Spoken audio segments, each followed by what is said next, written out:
North Carolina to the North Carolina State, growing up, just the whole everything. Then you get into the NFL. What was the NFL experience like? It was amazing, man. Especially like starting week 3 for the Eagles, for the Philadelphia Eagles in Philly. Who was the quarterback at the time? Mike Vick. Vic was the quarterback? Vic was the quarterback. Bryce would wear cleats. Yeah. Middle school, you know? Yeah, that's sick. Vic was the quarterback, man. Vic, LaShawn McCoy had the rushing record that year. We had D-Jack, we had Shady. We had D-Jack, we had Jeremy Macklin, and Zach Ertz had drafted the same year. At Who's the coach? Chip Kelly. Yeah, he ended up killing the squad. But he ended up breaking up the whole squad, bro.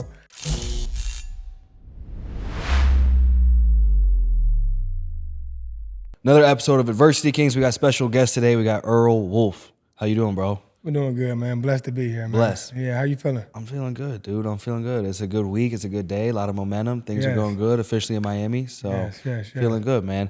I want to jump into the biography real quick. I'm going to read this a little bit, and then we'll jump right in, man. Okay. So Earl Wolff, born December 15th, 89, is a former American football safety. He played college football at North Carolina State. He was selected by the Philadelphia Eagles in the 5th round of the 2013 NFL Draft. Let's see some other cool things in here. I told him on the way up, I was like, you don't look 210. He's like, I've been 210 for the last 14 years. 210, yeah. 210. High school, Rayford, North Carolina, Hope County, and then North Carolina State. Philadelphia Eagles for a year, the Jaguars for a year, and then also the Redskins and the Colts. 52 tackles, pass deflection 6, and interceptions 1. Just to make it to the NFL, I don't think people understand. Like, they'll make comparisons. It's easier to become a Navy SEAL than it is, I believe percentages wise, to make it to the NFL. Like, the odds of like every high school football player ever making it to the NFL is like a fraction of a percent. So it's like, that's super sick, bro. Yeah, what was that experience like for you? Bro, when I tell you, it was like, it was, man, it was amazing. A blessing, man. Even like, I'm so humble to the point where like, I'm like, yeah, I made it to the NFL. Yeah. But then other people, somebody told me recently, like, Earl, I'm not saying you proud, but like, be proud. Yeah. I'm like, I'm proud, you know, but also I went through a lot of injuries, had a lot of adversity in the NFL, but just getting to that level, especially, you know, as a kid, I feel like, how many times in class did a teacher or somebody ask you, what you want to be when you grow up? And so many people raise their hand to be a professional athlete, basketball player, football player. You know, I was one of those kids, when I raised my hand, I really meant like, I'm gonna get there. That's what my mindset was at 7 years old, especially my first football game, I had 5 touchdowns ever. Yeah. And then one of my guys, his name is Elgin Blue, came up to me, RIP, came up to me, he was like, son, where you from? Because I just moved from Fayetteville, but Fayetteville, Rayford is like a 15-minute drive. Yeah. After the game, he was like, where you from, son? I'm like, Fayetteville. He was like, son, you gonna be special when you grow up. And I feel like that hit. Yeah. It clicked, like it already clicked when I scored 5, but then when he said that to me, it like clicked, like that's gonna be my way out of here. Yeah. Dude, I don't think people realize the power of words, especially on children and the environment that you're in. Because, you know, I was reading the Bible this morning, and I got to pull up the exact verse because it was absolute fire. I'm going to share it with my sales team later. Okay. But it was talking on like just like the word in the beginning, the word already existed. The word was with God and the word was God, John 1:1. Mm-hmm. And I had a mentor, I indirectly had a mentor tell me or put some type of content up of, dude, you have to be so careful with what you say and what you allow people to say about you or to you, because do you know what started first in this world?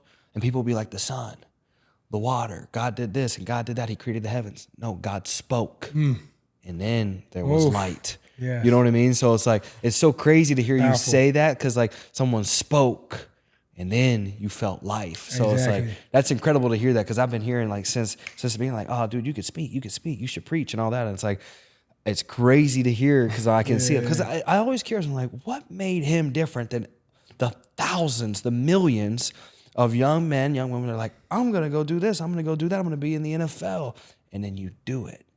And that seed, that just got ignited, and that life was planted, like, oh no, I'm going to do this or I'm going to die trying. Exactly. Literally, that's my mindset. I'm going to do it or I'm going to die trying. And even like where I'm from, nobody really makes it out. Like where I'm from in North Carolina is like a black hole. So it wasn't like I had like guidance or I knew the steps it would take to get there. I just knew I had God in my spirit. I knew God was going to steer my direction. Yeah.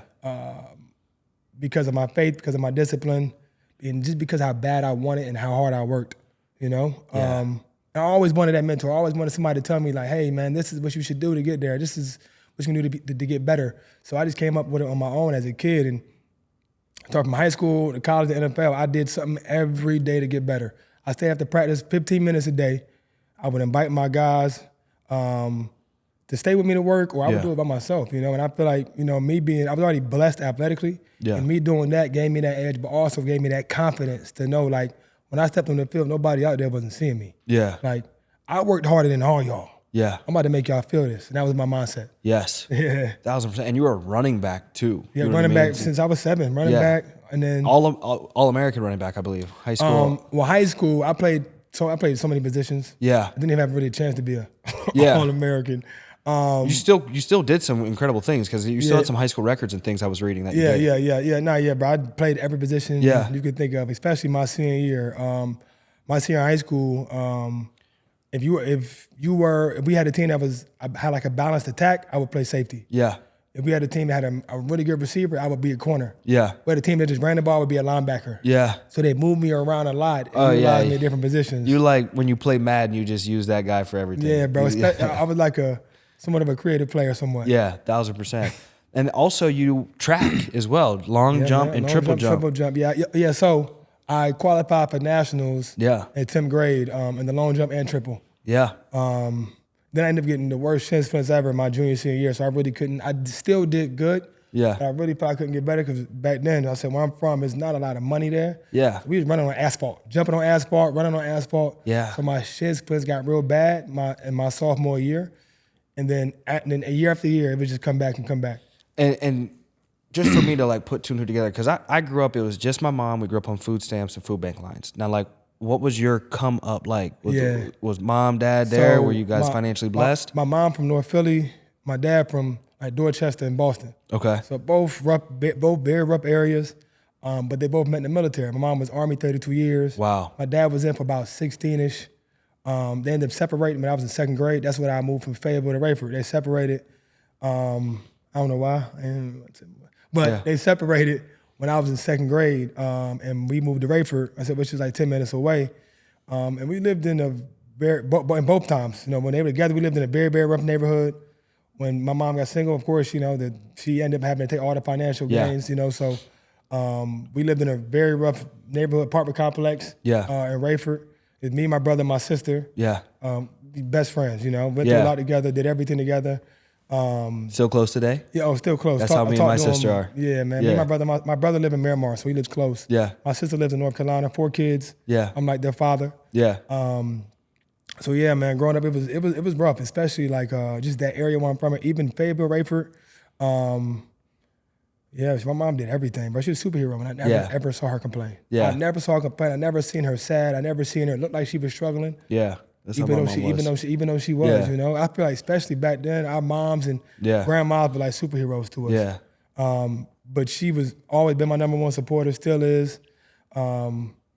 She was always my why, right? She was always 1,000%. The reason why I never got in trouble. And my mindset, even when it came to that, was I'm like, bro, my whole life, all I'm gonna do is make her happy, make her proud. Yeah. And if I ever seen her upset because of me, it would have broke my heart. Yeah. You know, and even though like where I'm from, a lot of people are from rough areas, but I was outside in that rough area. Like, I was out. Yeah. I've never done a drug in my life, never smoked nothing in my life, never put nothing in my lips, smoked, never sold a drug, never. Everybody else around me did. Yeah. And at that time of point, being from that area, that's all I seen. Yeah. Never went to a college football game. That's all that's available in those areas. Yeah. Like, never even like been to a college football game until I got committed to NC State. Never been to an NFL game until I played in my first NFL game. Wow.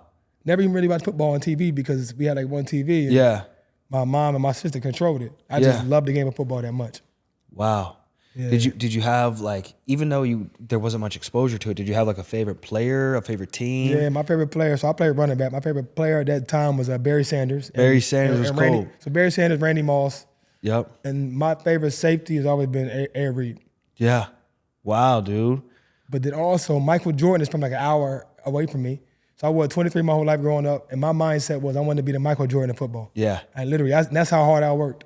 Now, what was the hardest adversity growing up? Because I feel like every young man, especially when you do like, when you operate at a high level in life and you do high level, high quality, high value things. I feel like there's some type of adversity or something that deep occurs in your come up, in your young, like your childhood, whether that's elementary, middle, high school. Like, what really hit you, like almost like a rock bottom type of experience that like shook you, changed your life? As a kid, so even in my high school, we had 4 different principals in 4 years. I compared my high school to like Lean on Me. If y'all seen that movie, it was rough, man. Just being exposed to all those things and trying my best to stay out of it, even though I was with my boys. Yeah. You know, and not really knowing like, yo, nobody made it out. What's the odds I'm gonna make it out?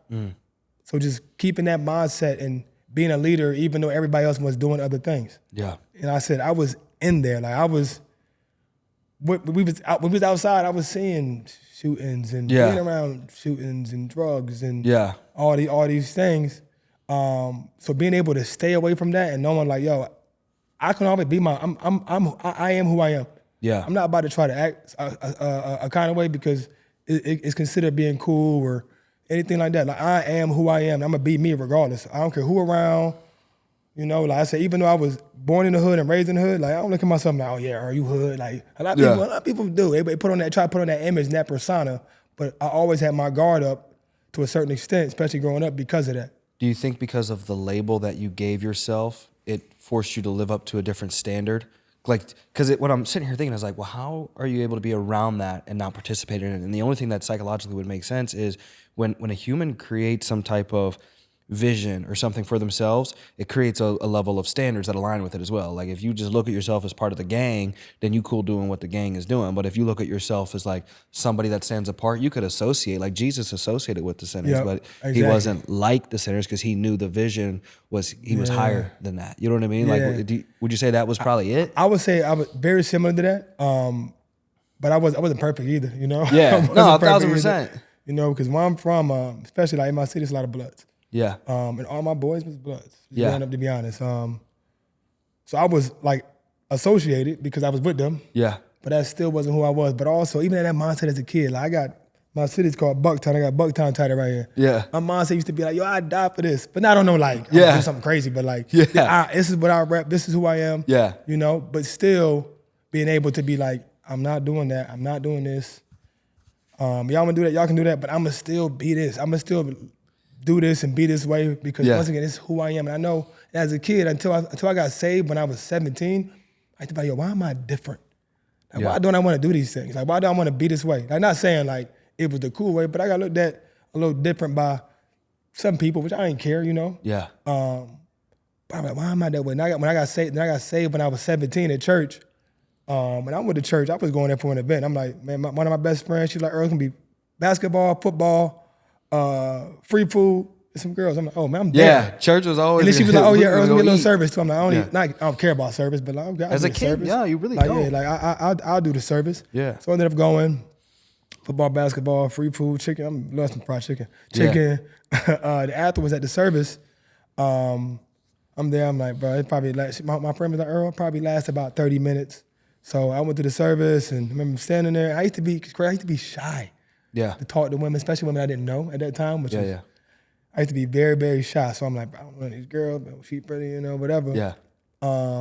So the pastor started preaching, and for some reason it was resonating with my soul and my spirit, bro. And I started like bawling. Yeah. To the point that I'm like, people looking at me, I'm crying. I can't stop crying, wipe my face, like, yo, what's going on, Earl? Like, what's? Yeah. And I felt I'm walking to the altar crying. Yeah. On my knees, and that was the first time I felt like I really felt the Holy Spirit, and then I was like, yo, that's why I'm different. Like God has always really been in me. God's hand. Like that's why I was chosen to be this way. That's why I was chosen to get to where I was. Yeah. You know, that's why He made me different and let me know, like, be true to yourself, be who you are. Yeah.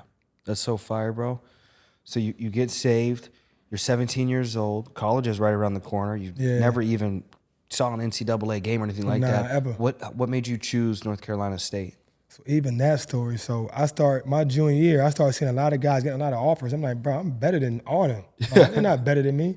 Like, how am I not getting no looks? Like we had a school, like Division II school come see me like once. I'm like, bro, I'm better than all these boys. Like, so then it was a school called Scotland County. At that time of point, it was like 30 minutes away. They had 12 Division I prospects, all at that one high school.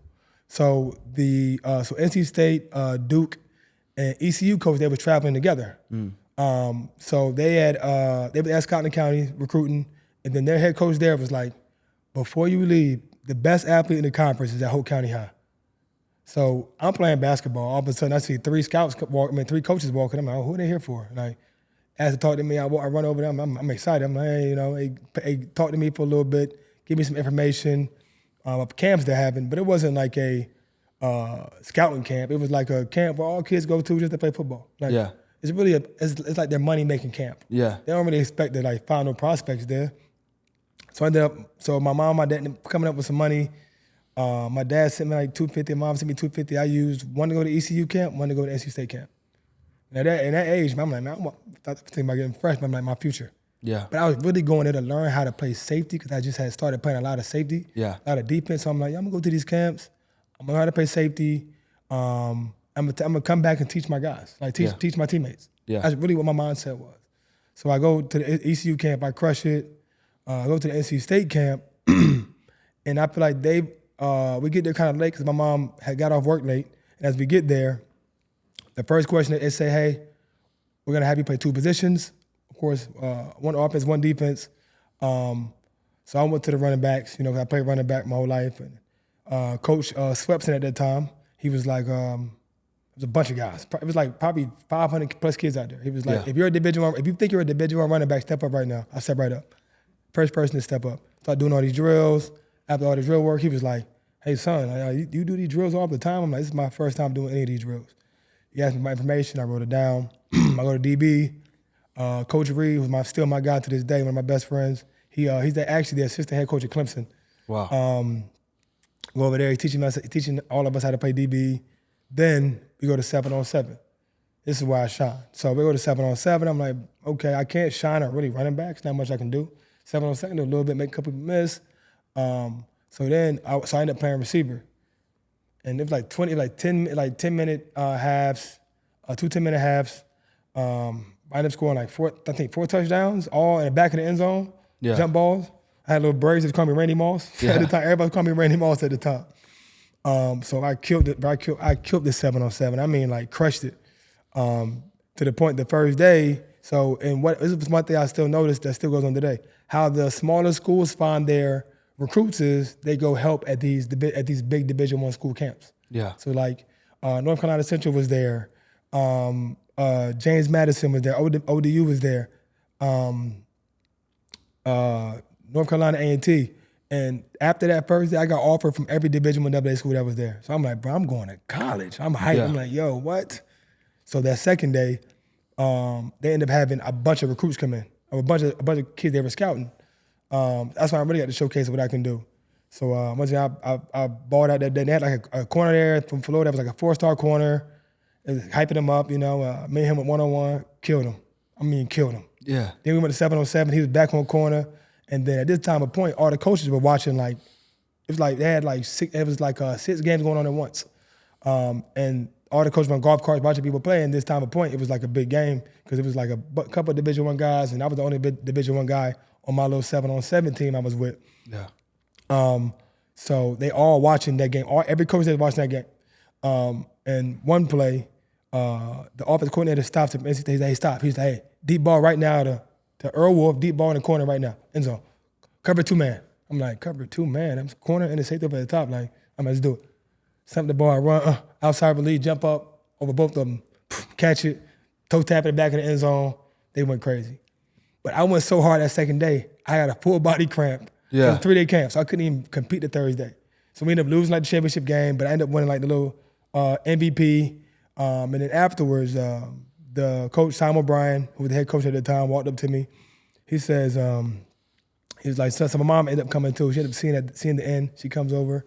He's like, hey, you did amazing. What do you think GPA is? I'm like, I don't even know what my GPA is. I'm not even really thinking. I don't know how it works. I'm thinking I'm about to go into my senior year. Never took the SAT. Didn't know no better. Yeah. He's like, what's your GPA? I'm like, probably like a 2.4. He was like, all right, we're gonna offer you a full scholarship. I'm like, what? I said, a full scholarship? My mom was like, a full? My mom's like, she said, Earl. She said, Tom Brown, we're coming. He's coming. I committed on the spot, not knowing how it works. Like you can kind of Yeah. wait, and he beat me like, hey, you can wait for a second. I'm saying, no, I'm committing. I'm like, and I'm sitting there, I'm like, NC State, okay, NC State, they're red and white. My high school's red and white. My school's the Bucks. It's the Wolfpack, same sign. Wolfpack, Wolff. It all makes sense. Yeah. I'm destined to go here. Yeah. So literally, that's how I got my full scholarship, bro. Wow. And he was like, this is the first time, he said he's been coaching for over 20 years, the first time he's ever offered a guy at a camp like this. Wow.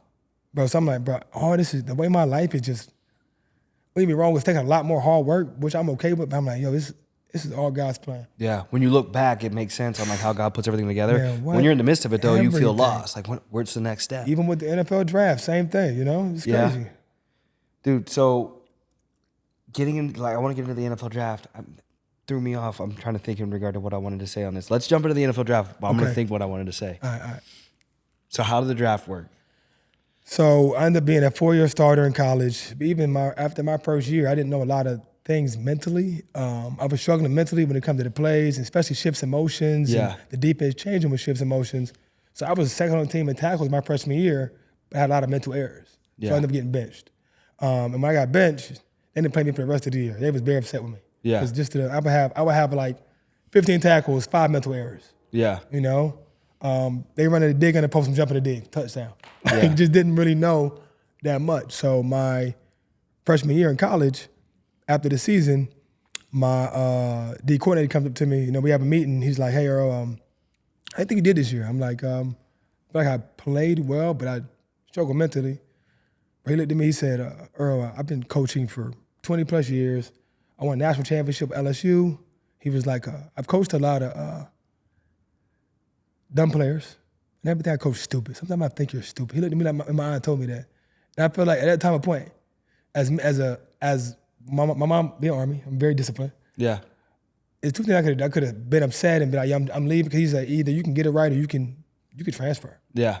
So even when a lot of coaches come at you and they come at you kind of sideways, they're usually doing it to see how you're gonna respond. Yeah. So I walked in the meeting room. I said, "Yo," I said, "I'm gonna show them I'm gonna be the best safety that ever came through the school." Yeah. So I left my career with 400 tackles at safety. That led the NCAA my senior year in tackles at safety with 145. So I had 400 career tackles, which was fourth. And then behind me is Bill Cowher. He went to NC State. Yeah.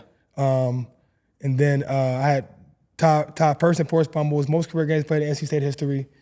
So I'm going to the draft. I'm like, bro, there's no way. Like, I know I can be a first round pick. Talent wise, like nobody out here is really like better than me. It's a couple guys, you know, I can see kind of up and down, you know, who can compete with me, you know. So NFL draft comes. I go to Boca Raton to train. That's when I first came to South Florida. I didn't even know how Florida was. Yeah. It was a whole different world compared to where I'm from. And I was in Boca, which is still kind of quiet and chill. So NFL draft, I started training for the NFL Combine in Boca with Tony Bellani, who was like a speed guru. Yeah. Training with him. Even I told you, it's like something always hits and happens. So I'm there, but I'm running like a 4.33 laser there. Yeah. I'm blazing. I'm like, oh, I'm about to, they think I run like a high 4.4. I'm about to go crazy. I have no clue. Yeah. I ended up getting sick the day before we left for the combine. I ended up getting a stomach virus. So I'm like, using the bathroom, I'm throwing up at the same time. I'm like, bro, I have the biggest job interview of my life, something I worked for my whole life in 3 days, and I feel terrible. Wow. So I get to the combine, and there you can't complain. Yeah. Like, you're there. If you're there, you're there. So I go there, and coach is asking me, you know, ask me questions. I'm like, bro, I feel terrible. We waking up at 5 a.m. every day, having meetings till 1 a.m. every day. Yeah. People think the combine is fun. Oh, yeah, you had a combine invite, bro. It's rough. Yeah. Every day, 5 a.m. wake up, sleep at 1 a.m. because of meetings. Same thing the next day. You had that for 3 days, and then that's when you compete. So now it's like they technically drained you. You're dehydrated. You're drained. You're tired. Now you got to compete. Now you got to run the fastest time hopefully you ever ran in your life. And imagine, so even with all that, and bro, I'm like, my body feel, bro, terrible. But I didn't make no excuse. I'm like, I go there. I remember I was walking around, about to like get ready to prep for the 40. And I was like, bro, I feel terrible. And my boy Rashad Hall called me at the time. He was like, how you feel? I'm like, bro, I feel bad, bro. Sent me like a Bible verse, sent me a song. He's like, Earl, this is about to get you right. You're gonna kill it today.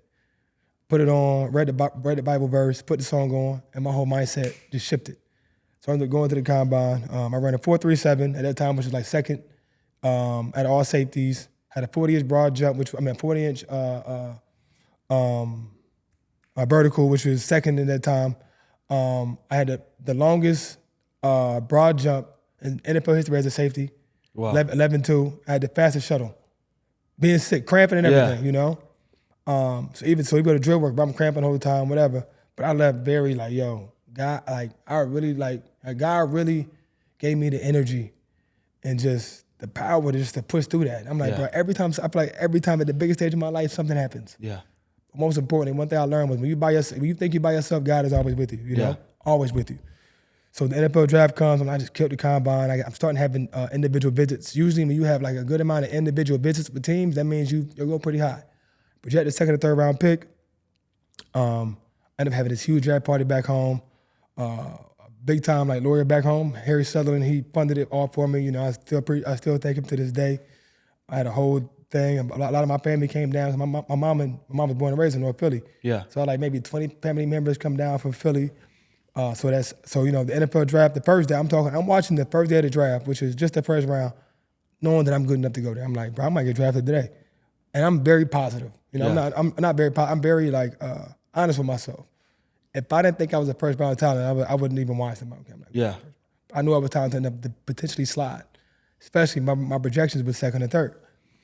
So I didn't draft the first day. It was cool. So second, third day is when I had that huge draft party, and I'm sitting there, bro, and just wait. You know, you just literally the phone is beside you here. You just like, man, hopefully my phone rings. You know, and I told everybody, do not call me from, was it like, maybe 7 p.m. to midnight. Don't call me. Yeah. Like, this is a big day for me and my family. I'm waiting for a phone call. And I sat there, bro, and didn't get a call. I ended up having a draft party at the club that night. And I was like, bro, I don't even want to go, bro. Like, I didn't get drafted, bro. Like, what's going on? Yeah. Like, I'm going to the party, having a good time. So the next day was the, 4th through the 7th. I'm like, bro, I'm going in the 4th for sure. There's no question. My agent was like, Earl, be ready tomorrow morning. Draft starts at noon. You're getting drafted early. I'm like, okay, perfect. Sitting there 4th round. In the middle of the 4th round, I'm sitting there like, bro, there's no way, bro. I see safety getting picked up. I'm like, bro, who is this dude? Yeah. Like, what?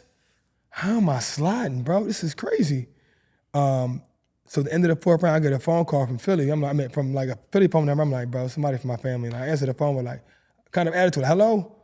Like, hey, Earl, this is so-and-so from the Philadelphia Eagles. Bro, I said, Philadelphia Eagles? Bro, literally my uncle ended up being in my lap. Boom, my uncle jump on me. Everybody go crazy. Yeah. It's like I'm going home. Yeah. I have no family in North Carolina because my mom and my dad met in North Carolina in the military. Yeah. So I have no family. And we are big family people. Like, every year as a kid, my mom took us to Philly since I was a newborn. Every single year for at least a month over the summer. Because she wanted to make sure like I was close to my family in Philly, even though we was far. So, bro, when I tell you, I'm like, the Philadelphia Eagles, what? Like, it's like I waited this long for a reason though. I'm like, I'm going home. I'm going home. So I remember, I got the call, boom, everybody going crazy. I walked to the back. I'm talking to Howie Roseman, who stood at the gym there. Like, how you feel? I'm like, man, I feel great, man. Well, I'm coming to Philly. All my family's there, man. I can't wait, man. I remember I'm back there. I'm like, I'm not gonna cry. I started crying. I'm like, man, I'm gonna be the best safety ever. He started laughing. He's like, it's okay. He said, I understand. So I go to Philly, and when I get there though, so whenever I get drafted to the Eagles, when I get there, they picked up 2 safeties, or they had paid 2 safeties to come into play. They had the 2 starters from before, and they were like, Earl, you're gonna probably play special teams the first couple of years. We just signed 2 guys, bringing back 2 starters, so 4 guys will be competing for the starting job. I'm like, in my mind, I'm like, bro, he has no clue. I'm about to come in and ball. Yeah. I ended up being a starter week 3. Dude, so from North Carolina to the North Carolina State, growing up, just the whole everything. Then you get into the NFL. What was the NFL experience like? Bro, it was amazing, man. Especially like starting week 3 for the Eagles, for the Philadelphia Eagles in Philly. Who was the quarterback at the time? Mike Vick. Vic was the quarterback? Vic was the quarterback. Bro, I used to wear cleats in middle school, Yeah, that's sick. Vic was the quarterback, man. Vic, LaShawn McCoy had the rushing record that year. We had D-Jack, we had Shady. We had D-Jack, we had Jeremy Macklin, and Zach Ertz got drafted the same year. We had Who's Jason the coach? Chip Kelly. Chip Kelly? Yeah, he ended up killing the squad. But he ended up breaking up the whole squad, bro. We had Jason Kelsey at center. Wow. Lane Johnson, right tackle. We had Jason Peters, first ballot Hall of Famer, at left tackle. So I played with some boys. And then I'm starting week 3, Yeah. balling. And week 10 against Green Bay, I get pushed in the back illegally and tore my PCL. How long was the recovery for that? I never recovered, bro. Wow. And how messed up it is. A lot of people don't understand either is whenever it comes to injuries, they don't tell you how serious the injury is. Yeah. Like, for example, if you tore your PCL, it'd be like, you probably be like, hey, about 10 weeks. I tore my PCL. It told me it's a grade 1 to grade 2. Hey, 4 to 6 weeks. But week 4, I still didn't have flexion in my knee. Yeah. They also had told me this time point, it was like, Earl, I had met with the head coach and the D coordinator, and they showed me some paperwork like, Earl, when you're playing, this is how our defense plays. When you're not, this is how we play, you know? And it kind of was ecstatic to me. I'm like, wow, I had no clue, like, just what kind of impact I had, but not just from a physical impact, but just just my energy. Yeah. And how much I benefited the team. So they rushed me back. And we was playing the Bears, and Brandon Marshall, I ran a curl, and my knee was hurting the whole game, bro. Yeah. I broke down on the curl, had the ball in my hand, I felt my knee pop. I'm like, oh, I fell on the ground. I'm like, no way. I thought I tore my ACL at that time. So I limp off the field, ended up tearing a muscle, it's called the popliteus muscle behind my knee. Along with my PCL, just re-aggravated it because it never healed. Yeah. So missed the rest of the season. Coming to find out, my PCL injury was way worse than what they said. So the next year, they was like, Earl, it'll heal. My knee never healed going into camp. I was seeing different doctors working. I'm talking like, I was seeing doctors in Carolina and Philly and Miami. They're trying to figure out, like, what can I do to get my knee better? Yeah. Like, because when I'm healthy, I can ball. Yeah. Like, clearly, I was starting week 3 over a lot of guys. It was 4 guys. They told me I wasn't gonna play over. I ended up being a starter, you know? And 2 of the guys ended up going somewhere else after that year and getting paid. And this is me as a rookie, you know? Yeah. And still having a lot of upside because I'm still learning a lot about the game. So the next year, knee didn't feel great. It felt like it was healing, but it felt like I hit a wall, you know? So the whole second year, my knee was killing me. They wouldn't even they would give me MRI. Oh, you're fine. I got 5 MRIs in year 2. 5 MRIs year 2, and everyone they told me I was okay. I'm like, bro, I can't. Like, my knee was so bad my second year to the point where, like, after practice, I would go home and I wouldn't walk upstairs until it's time to go to sleep because I can't walk back down.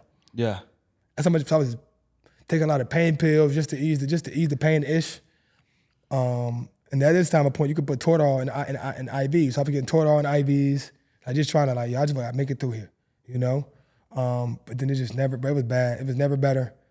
And then they started judging me off of it, like, hey, the doctor said you're fine, you're fine. I'm like, bro, I'm not.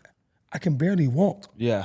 I can't walk on the way to practice. I can't walk, definitely can't walk after practice. Like, something is wrong. Yeah. I'm talking, every coach that was mad at me. I'm like, bro, what do y'all think I'm being soft or something? You think I don't want to play? Who doesn't want to play? Yeah. So then, I'm talking, bro, and Dr. Peduzzi, that's his name. He's the head athletic trainer. He's terrible. He was the one that was saying, like, oh, you're fine. Knowing what was going on. So I ended up going to talk to Chip Kelly. I felt like, I feel like just the energy here is terrible. I ended up going to talk to their coach. He sent me to Dr. James Andrews at the Andrews Institute, who's one, at this time of point, you know, he was the best knee specialist in the world. People from all over the world would come see him for knee injuries. I go see him. He pulls out the same MRIs that they saw, the team doctor saw. I said, Earl, from the first MRI to the last MRI, what happened was, when you tore your PCL, you chipped off a lot of your cartilage.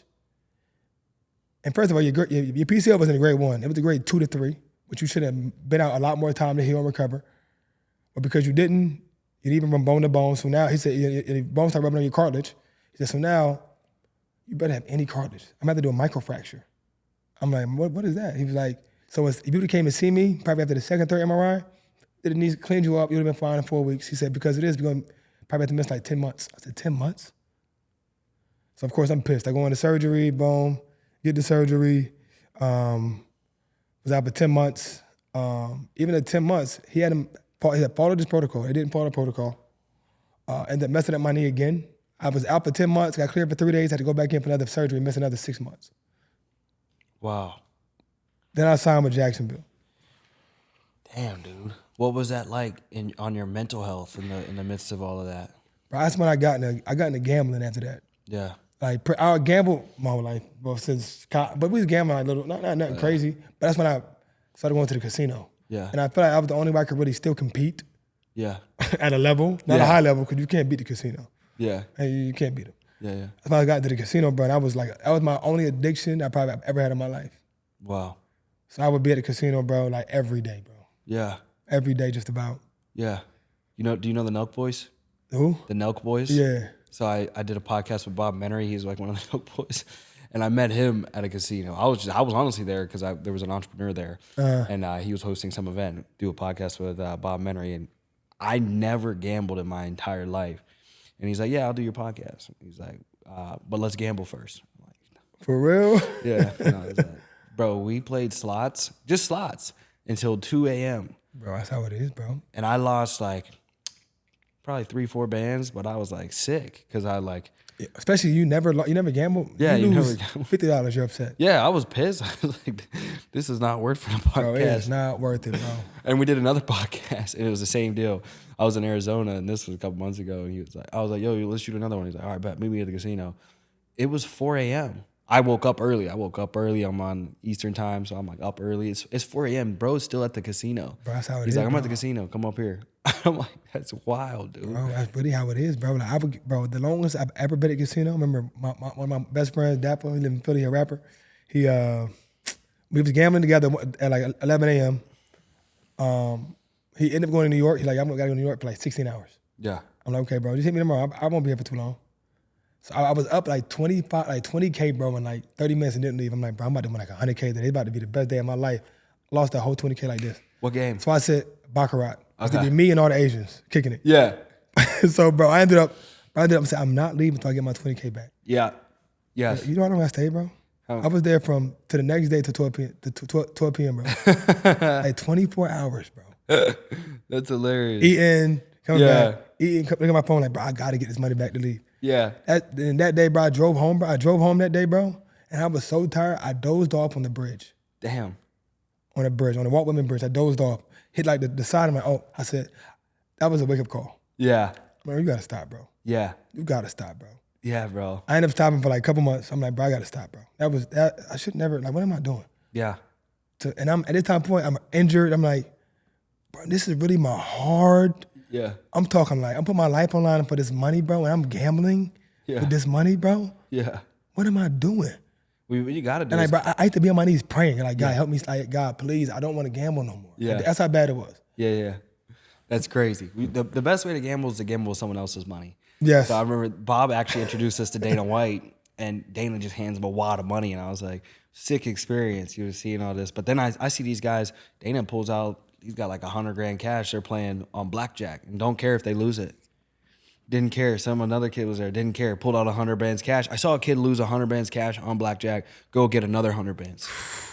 Just like, yeah, just give me another 100 bands. I was like, damn, you cool just losing it? I was like, levels, dude. We got to start to wrap up. I want to wrap up with the kidnapping story, and we're gonna run it back because I feel like we could go way longer, bro. Yeah. So how do you get kidnapped? Was it 2016? 2016, like February 23rd. So I go back home. I used to go home a lot. I go home and I see my boys, like, because what's it still to me, like, that's where I'm from. Yeah. To me, that's normal living. Mm-hmm. So my boys, they still in the streets. They're not like beefing with people. They're not doing the most. They're not doing that great. Just they selling weed for the most part. They're selling weed, Yeah. But also, I'm like, when I go home, I'm not going to none of their houses. Yeah. They want to see me. They got to pull to my crib. I'm not letting nobody know I'm here. Yeah. But also, I was on the way back from Atlanta, and we was gambling in the car, playing Tunk. That's still my favorite game to this day, Tunk.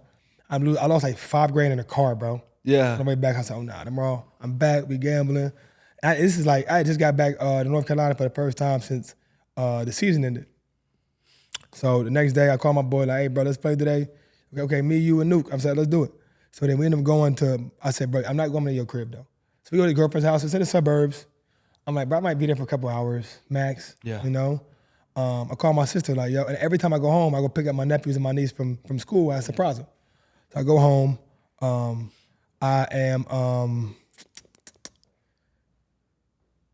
So I go to my mom's house, stay there for the night. Go to my boy's girl's house the next day to gamble. Call my sister. I'm like, hey, I'm gonna pick him up from school like I always do. When I go home, I'm gonna surprise him. So I'm carrying out of school like 3 p.m., 4 p.m. I'm like, okay. Start gambling 12 p.m. I'm up like 15K, bro, in like 2 hours. I'm like, it is time for me to go now. It's my perfect time. And they're like, Earl, nah, bro, you can't leave. I'm like, bro, I gotta go. I gotta pick up my nephews and my niece. But also it's like storming. I'm talking like storming. Yeah. So my sister called me right then. She's like, Earl, it's okay. Hey, Earl, I'm right by the school. The weather's crazy. Just come by later and surprise me. Okay, I'll come by later. I keep playing. I lost all the money.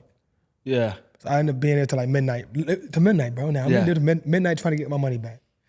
And I ended up staying till midnight because it's my boy's birthday at midnight. But also like, so as we there, I'm like, bro, don't tell nobody I'm here. And if he gambling, I'm not gambling with nobody I don't know. Yeah. Like, also I'm driving a Range Rover in North Carolina, bro. First of all, like, at this time of point, a Camaro there is like a Bentley in Carolina, bro. Like a Bentley, bro, in Fayetteville. So midnight hit, I'm about to leave. I'm down all the money still. About to leave. As I'm leaving, and me just being from that area and being from that, I always, bro, I'm super aware of my surroundings. Walk to my car, look around, walk in my car, sit in my car, open my phone, looking through my phone for a second. My mom lived 5 minutes away. I say my mom every time. I'm like, through my phone, all of a sudden, I put my door swing open, the dude puts an AK-47 in my head. He's like, yo, give me everything you effing got. I'm like, oh, whoa. I'm like, all black on, black mask. I hop out the car, I'm like, bro, you can have whatever you want. I say, bro, you can have whatever you want, bro. I just want to see my family, bro. I just want to get home. He said, get in the effing back seat. Put me in the back seat. 4 more guys run from the side of the house. Run from the house, get in the car, they drive off. Don't say nothing. So now I'm in the middle of my Range Rover. I'm in the back seat in the middle like this. Like, I'm in the middle in the back seat. Dude got a pistol here. Dude got a pistol here. Dude in the passenger seat with a shotgun in my chest. Damn. One dude in the trunk. So we're riding for about 30 seconds. He stops. He was like, listen, man, I'm going to ask you a couple questions. If we feel like you're lying, we're going to kill you. I'm like, man, what do you want to know, man? He was like, hey, who's in the house? I'm like, I won't say the name. So-and-so, and so-and-so daughter, but she wasn't there. I'm just meant like daughter there, and I just to make it, like they might not want to see his kids there, bro. Like, whatever. And like, it was like, where's the safe at? I said, safe? Who got a safe? So-and-so got a safe. I'm like, he don't got no safe. He spend every dollar he make. Yeah. Got no safe, bro. What you talking about, bro? Like, he's like, bro, don't lie to us, bro. Where's the safe at? So it's the driver talking, doing all the talking. He has the AK-47 in his lap. He put the AK-47 in my chest. The dude put a shotgun in my head, cock it back. So at this time of point, imagine, like, you got 5 guns pointed at you, bro. I can't even really talk, but it's crazy. Even as I'm sitting there, I start seeing, like, my whole life flash before me, bro. I'm like, bro, I might die right now, bro. Yeah. I might not ever see my family again. So I'm literally seeing, like, just pieces of my life flash before my eyes, bro. I'm like, bro, what is going on? Then I'm like, I get mad at God. I'm like, God, you really put me in a situation? Yeah. I did everything to stay out of this situation. Yeah. Even though I was around that, that crowd, I'm like, bro, I did everything to stay around it. But also, I'm like, he's the only person I got. I can't be mad right now. Yeah. He's the only person I got. Start praying. I started praying in the back seat. As I started praying, I ended up being able to speak clear and precise. Yeah. It's almost like God was talking for me. Yeah. So it was like, so you can't get us in the house. Bro, opening my wallet, he's like, Earl Wolff? I'm sitting there like, no, he said, what's your name? I said, Earl. He said, Earl. I said, Earl Wolff. He was like, oh, the nigga that played for the Eagles? Yeah. Oh, man, we don't need him. We got you. We go to the ATM, take out 10K. I'm like, you can't take out 10K to the ATM. What are you talking about? I'm like, I can't take out 10K to the ATM. Right now, I'm broke. I'm saying, right now, I don't have no money. I come from the same area I come from, bro. I spent all my bread. I got hurt every year. Yeah. NFL, you get hurt, you don't make all that money. But also, I had a gambling problem. So my financial advisor was giving me monthly allowances. Yeah. To make sure I wasn't over spending all my money. So I just lost 6K, came from Atlanta. So I only had like $500 in my account. Yeah. So I'm like, listen, I said, you have my wallet. All I have because they thought I was lying. I said, you have my wallet. All I have is my Wells Fargo card. I said, my Wells Fargo app is in my phone. Log in. If I got more than $700, you can kill me. Over there, he's like, no, wait, this man had like $650. Yeah. He was like, okay. Dang, so you really broke. He was like, so you can't get us in the house to get the safe. You can't give us no money. We're just gonna kill you. He drives off. I said, as he drives out to that neighborhood, I said, listen. If y'all kill me, you're all going to jail for life. If you turn around, we was gambling, it's probably 10 grand a house. You can get like 10 grand, bro. Yeah. 10 grand a house. He was like, you right, that sounds better. Turns around, pulls up to my boy's house. well, my boy's girl's house. As he pulls up, they all hop out the car. The guys with the AK-47 and the shotgun is walking me to the front door. So there was 2 guys. So there's 2 guys in front of the garage. So I stayed in front of the garage. And 2 guys go to the back. So they walked me to the door. My friend, whose birthday was at midnight, he didn't leave because he was about to walk out when I was leaving. He was drinking. He was high. He was smoking. He was like, I was like, bro, just stay here, but sober up, bro. Don't drive home. We live 20 minutes away. Yeah. Bro, just stay. I said, stay here, take a nap, and then go home. So we ended up sleeping up there, taking a nap upstairs. Yeah. So as they're coming back up, as we're walking up to the door, he started hearing a bunch of noise. He wakes up, looks out the window. I look up the window. I see him. They see him. Like, oh man, somebody see us. Somebody see us. They probably calling the police. Hurry up and get in the house. So they run me to the front door. And my boy yells downstairs like, yo, Mike. Mike, yo, they got Earl, but they coming to the door. They coming to the door. So Mike grabbed his pistol. We walked to the front door. He's like, I knock on the door. He's like, who is it? I said, bro, it's me. It's Earl, bro. Because the guys were standing about a couple people behind me. He cracked the door. He's like, bro, what's going on? I said, bro, I don't know, bro. Some dudes here, they asking for you. I was like, bro, like, just give them some money in exchange for me or something. I said, bro, you know what you do. Come with this life. I said, bro, I ain't supposed to be in this, bro. I said, just give him some money in exchange for me, bro. He was like, I got you. Let me see, mama. And just slams the door. Close the door. Close the door on my face, bro. I close my eyes. I'm like, bro, I'm about to die, bro. They about to shoot me in my back, bro. They start panicking. They grab me. They put me in the car. They tie me up with zip tie. Tie my legs up with zip tie. Tie my arms up with zip tie. They pissed. They parked in the neighborhood hot. In my car, of course. Still in my car. Put me in the back seat. Pissed. They driving off. They pissed, bro. They like, man, we ain't get nothing at this time. The point now it's like probably like 1 a.m. Yeah. They start driving, bro. Drive about 30 minutes. Take the blindfold off me. Put me out in the woods. So they put me out in the woods. I'm laying out in the woods, tied up, arms tied, legs tied up like this, bro. They stand up talking over me, but no lie, I told you, man, I started praying, bro. I knew I wasn't dying that night. I knew I was. I'm like, bro, I'm not dying tonight. Yeah. I don't know what happens. I might get shot, but I'm not dying tonight. I knew. Like, God gave me that. Yeah, that confidence. That confidence, bro. Like, you're not dying tonight, Earl. I got you. So I just standing over talking to me. They was like, yo, what should we do, bro? Like, we ain't get nothing, bro. Like, we should shoot him. Should we kill him? A guy was like, yeah, let's kill him, bro. Shoot him, bro. Shoot him. Dude was like, nah, bro. Like, I don't know, man. Like, we might just get out of here. So they get in my car, they all drive off, and they be tied up in the woods. So I'm like, oh my gosh, I'm good. So I get up, I start hopping, I pop my arms out, I'm like, okay, I can go. But also I'm like, I'm not about to sit here and fidget with my legs. They turn back around, and I'm like, yo, what we doing? Why we let him go? Yeah. So I start hopping. As I'm hopping, I see a trailer park here, see a neighborhood, like a suburb neighborhood all the way down there. Trailer park, it was a second trailer, had lights on, people was like partying, like 2 a.m. I'm like, bro, that's when I was playing in Jacksonville. I had on Jacksonville Jaguar shorts. I'm like, bro, they gotta know who I am. Nobody here makes it out. Like, they gotta know who I am. Yeah. All I need for somebody to do is call the police just to get the police in. Yeah. So I go to the second trailer. I knock on the door. I'm tied. Not to mention my legs are still tied up. Hop to the door. As I'm hopping to the door, I knock on it. Who is it? I'm like, man, my name is Earl. I need some help. Open the door. He said, what? I said, hey, bro, my name is Earl Wolff. I play for the Jacksonville Jaguars. I just got robbed and kidnapped. The guys are long gone. He just called the police. He's like, what? I say it again. He cocks the gun back. He said, bro, you come to my house at 2 a.m. talking about you got robbed and kidnapped? I should effing kill you. I back up. I'm like, bro, if you can't help me, just let me leave. Imagine I just got through this came from 5 guys pointing a gun at me, thinking I'm safe to get another guy pull a gun out on me. I'm like, bro, if you can't help me, just let me leave. He was like, nah, bro. So he just hold the gun out. A guy walking out with a bat. I should crack your skull, bro. Caught the bat back. I fall on the ground. I'm like this. I'm like, bro, don't. I'm like, please, bro. I said, bro, if y'all can't help me, just let me leave, bro. Yeah. He said, get the hell out of my yard. I start hopping away, hopping. All of a sudden, I hear a gunshot go, pow. I fall on the ground, bro. I roll over. I'm like, I'm touching my body. He hold the gun in the air. He closed the door. Now I start crying, bro. I'm like, oh my gosh, bro, what is going on? But because of the gunshot, my adrenaline starts going off again. I pop my legs out. I start running. Yeah. Not to mention, bro, I'm coming off like 4 knee injuries, bro. Yeah. It's North Carolina, February. It's like 28 degrees outside, bro. I'm just running for my life, bro. Running. I get to the middle of the street. I look right, left. The left, I see some lights. I see like a light, like maybe a gas station or a store. I run to the store as I'm running. I get to the store.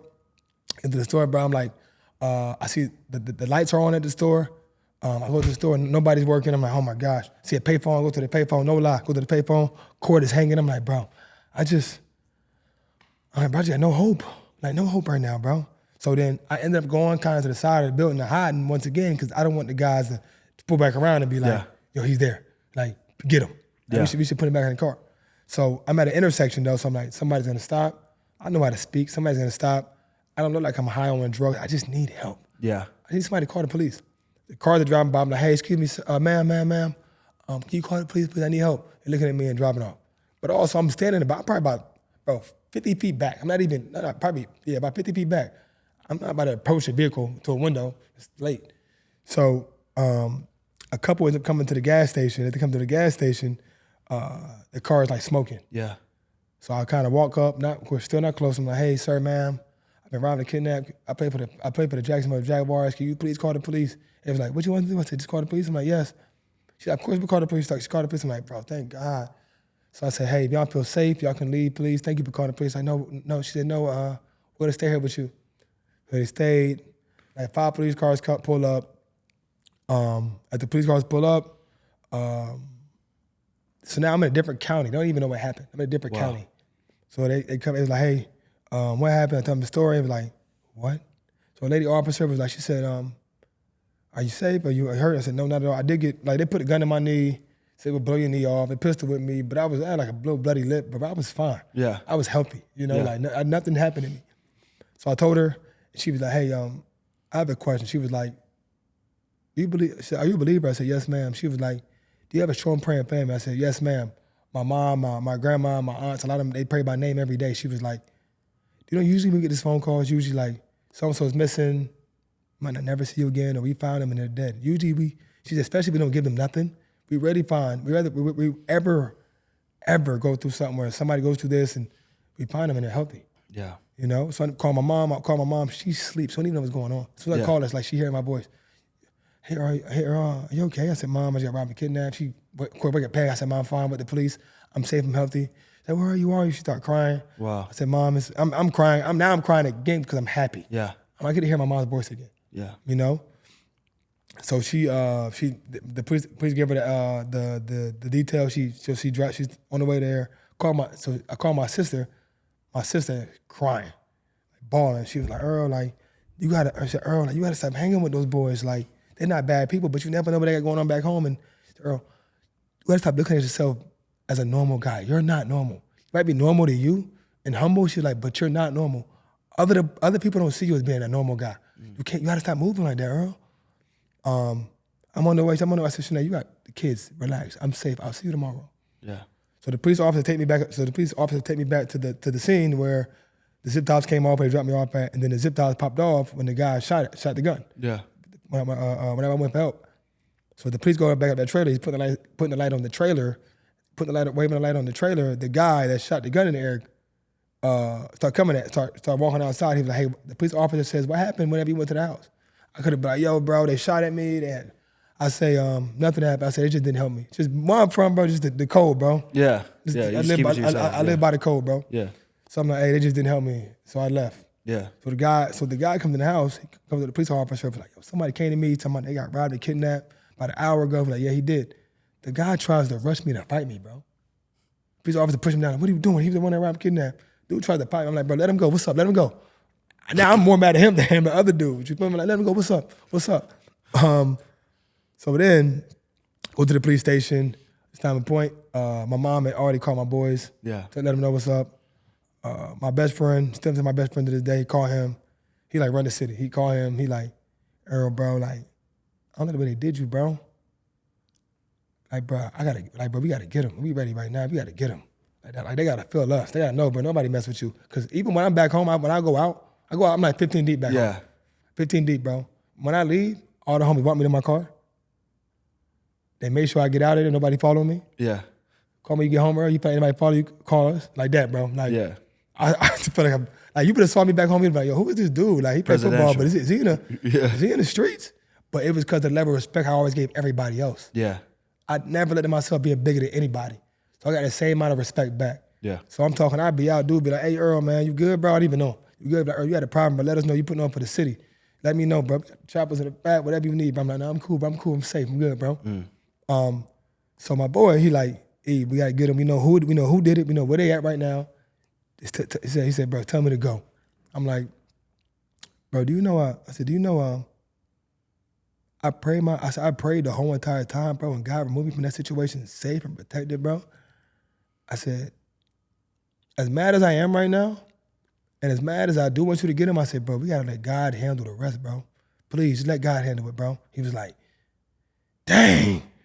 He said, God, we gotta let God handle this? He said, bro, I gotta get him, bro. Yeah. I'm like, we gotta let God handle it, bro. He was like, bro, if you would have said anything else, bro, we would have still went and got him, bro. Like, but if I see him, it's up. I'm not about to look for him, bro. Bro, and so the next day, bro, when I tell you, but at the way I looked at that was, I'm like, as scared and afraid I can be right now to move around, like this next day, after arriving kidnapped, I'm like, bro, I feel more protected than ever. Yeah. Why should I be scared? Why should I be nervous? Why should I be afraid to move around when like I know God has protected me? Wow. So I just built my faith to a whole other level, bro. Yeah, I can't even imagine. I was living normal the next day. But then I ended up moving to Florida. It happened on a Tuesday. I moved to Florida that Friday, to Miramar, with my manager at the time. And I remember I'm at the house talking to some football players, my boy Sharif, my boy Haj, Shabazz from Philly. We all there chilling. On a Sunday, we eating dinner. I tell them the story, they're like, bro, when did that happen, bro? I'm like, Tuesday. Like, I said, Tuesday. I said, Tuesday? Like, what, 5 days ago? I said, yeah, bro. He's like, bro, what the? Sharif said, bro, I would have been in the house for 3 months. Wow. Like, bro, you just moving on. I said, bro, God, I'm protected, bro. Yeah. That's insane. And the guy ended up getting caught. So the guy got caught, but I thought all of them got caught. So the guy that planned it wasn't even in the situation. He had some younger boys do it. Wow. So they ended up catching him because he was riding around my wallet in his back seat. If I had my wallet in his back seat, when they put him over, whatever. But they all didn't get locked up. Wow. And how I found out was I went home for Christmas, and I saw the two dudes, bro. I'm in DTLR at the time. I see the two dudes that were in the front seat with a shotgun and an AK-47 as I walk in DTLR. My boy, thank God, my boy. I was my boy. My best friend. I was 3. He's more the thinker before the reactor. Yeah. You know, he stay strapped too. Yeah. Illegally, but legally, you know. But he's the more calm and like aware one. And like before I respond and react, let's think about this. Yeah. So I see the dude. So I walk in. I'm talking to him, and I see 2 dudes. They look at me, and stare at me. I'm like, bro, I thought they all got locked up, bro. I look at him, they looking at me. I'm like, no way, bro. He like, Earl, what's up? You good? I said, nah, bro. He like, what's wrong? I said, bro, know the 2 dudes that robbed me, kidnapped me, bro. He said, right there? He said, what you want to do, bro? I'm like, it's still shot, bro. I don't care. I said, bro, they look scared. To the point that we walk by, you don't know how they're going to respond, bro. I said, bro, I'm going to just go home, bro. I want to go home, dog. Wow. I ended up leaving. One of my boys ended up fighting a couple of them. Yeah. But not that day, another day. But yeah, bro, so, but the main guy got locked up. He's doing 18 years? No, 15 years. Wow. Yeah, bro. One night can ruin the whole thing, man. One dumb decision. I tell people that all the time. There's a lot of young guys that work in my insurance company. I always tell them, don't let one good night ruin a good life. Good life, you know what I mean? Like one crazy night could ruin a crazy life. You could have a crazy life, man, if you just stay disciplined and humble and faithful, bro. So, man, this was an incredible podcast. Another podcast, Adversity Kings. Make sure you guys go check out Earl Wolff. He's down here in Miami, entrepreneur, and you can find him on Instagram. I believe it's just Earl Wolff, right? Yeah, Earl Wolff. My handle was eWolff. That's EWOLFF 28. Let's go. Another episode, guys. Thank you for tuning in. Peace out. Thank you, bro. Yes, sir, dude.